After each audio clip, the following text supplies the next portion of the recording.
ये क्या? मेरी ऑनलाइन मेकअप क्लास चल रही है। इतनी जोर से क्यों बोल रहे हो आप दोनों? अरे मेरी धर्म पत्नी जी, मेकअप क्लास बाद में करना। वो चौराहे वाली दुकान मिल गई है हमको। अरे वाह! रुको, मैं अपनी माँ को फोन लगाकर बता देती हूँ। अरे मैं भी अपने रिश्तेदारों को बता देती हूँ। कितनी खुशी की बात है। हाँ हाँ, मैं भी अपने दोस्तों को बता देता हूँ। 1 हफ्ते बाद रजिस्ट्री है। बस, घर में खुशी का मौका था। उन तीनों ने अपने अपने फोन उठाए और लोगों में बात फैलाना शुरू कर दिया। और रही सही कसर श्वेता बहू ने अपने पड़ोस में सबको बताकर कर दी। अरे वर्मा आंटी, अब हम भी जल्दी कार ले लेंगे। घर का रेनोवेशन होगा और ठाट से रहेंगे हम भी। अरे ऐसा क्या हुआ? लॉटरी बाटरी लग गई है क्या? अरे इस बार चौराहे वाली मॉल में हमको भी दुकान मिल गई है। दुकान नंबर 21, जो एकदम चौराहे पर है। अब ग्राहक बढ़ेंगे तो आमदनी भी बढ़ेगी ही ना। अरे वाह, कितनी खुशी की बात है। मैं बहुत खुश हूँ तुम्हें इतना खुश देख के। बाकी एक बात कहूँ, सबको मत बताते फिरना। किसी की नजर लग जाएगी तो खुशी की खबर वापस लौट जाएगी। हैं? ऐसे थोड़ी ना होता है। अब डरा रही हो। अरे सही कह रही हूँ। काली नजर कहते हैं इस चीज को, जब आप किसी को कुछ बताओ और वो काम बिगड़ जाए। कहते हैं इस चीज को, जब आप किसी को कुछ बताओ और वो काम बिगड़ जाए। अरे लेकिन मैं तो। तुमने सबको बता दिया ना? हाँ, फोन लगा लगा के। अब बच के रहना। काली नजर बड़ी खतरनाक होती है। श्वेता इतनी खुश रहती है कि वो वर्मा आंटी की बात पर ध्यान ही नहीं देती, जबकि पड़ोस में और भी लोगों से खुशी की खबर शेयर करती रहती है।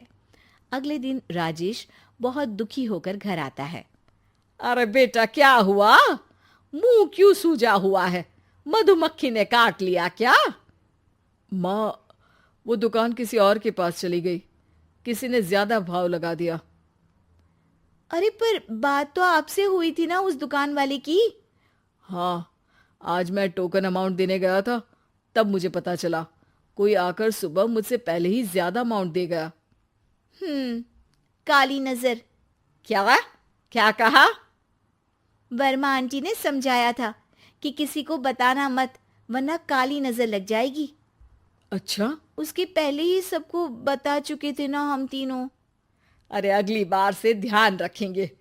कोई भी नई चीज होगी तो किसी को नहीं बताएंगे। तीनों कुछ दिन ऐसे ही रहते हैं, पर एक दिन श्वेता को एक मेल आता है। राजेश, मेरा ऑनलाइन मेकअप कोर्स कंप्लीट हो गया। अब मैं खुद का पार्लर खोल सकती हूँ। अरे वाह, अपने मोहल्ले में ही खोलते हैं। ये जो घर के सामने दुकान है ना, वहीं। हाँ, यहाँ सस्ती भी मिल जाएगी। अगले दिन श्वेता वर्मा आंटी के पास जाती है, मिठाई का डब्बा लेकर। अरे आओ आओ, कैसे आना हुआ?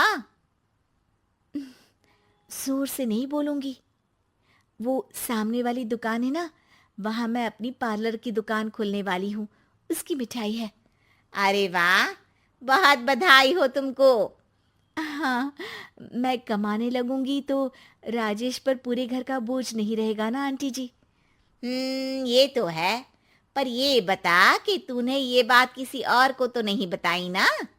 अरे नहीं नहीं, पिछली बार गलती कर दी थी।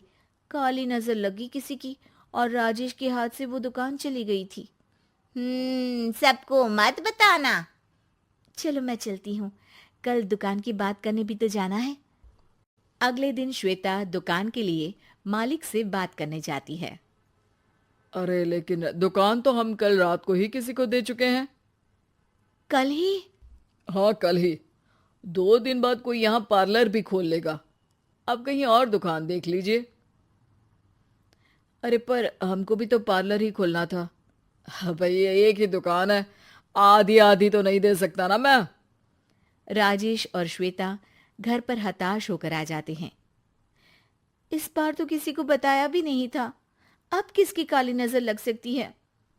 सुनो, तुमने माँ को बताया था क्या? अरे कैसी बात कर रही हो? माँ की नजर थोड़ी ना लगेगी। पक्का तुमने किसी को नहीं बताया था ना? सिर्फ वर्मा आंटी को बताया था। उन्होंने ही मुझे किसी को नहीं बताने को कहा। अरे यार तुम भी सही हो। मेरी माँ को नहीं बताने को कह रही हो, पर वर्मा आंटी को बताना तुम्हें जरूरी लगा। अरे वर्मा आंटी ने ही तो काली नज़र के बारे में बताया था ना। वो हमेशा हमारा भला ही तो चाहती हैं। मेरी माँ भी हमारा भला ही चाहती है। अरे पर चिल्ला क्यों रहे हो? बात नहीं कर सकते क्या आराम से?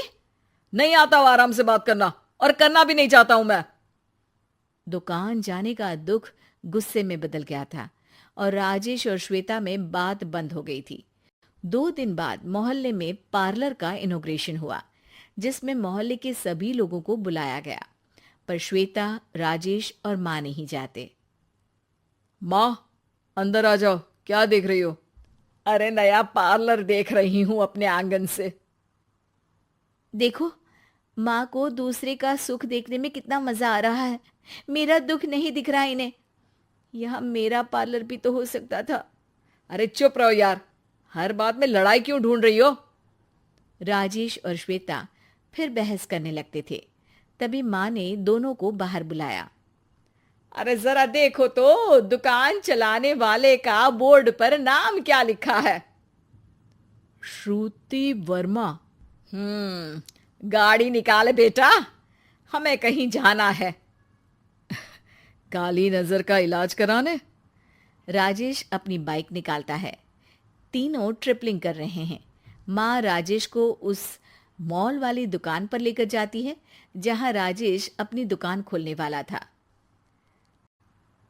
यही दुकान लेना चाहता था ना तू?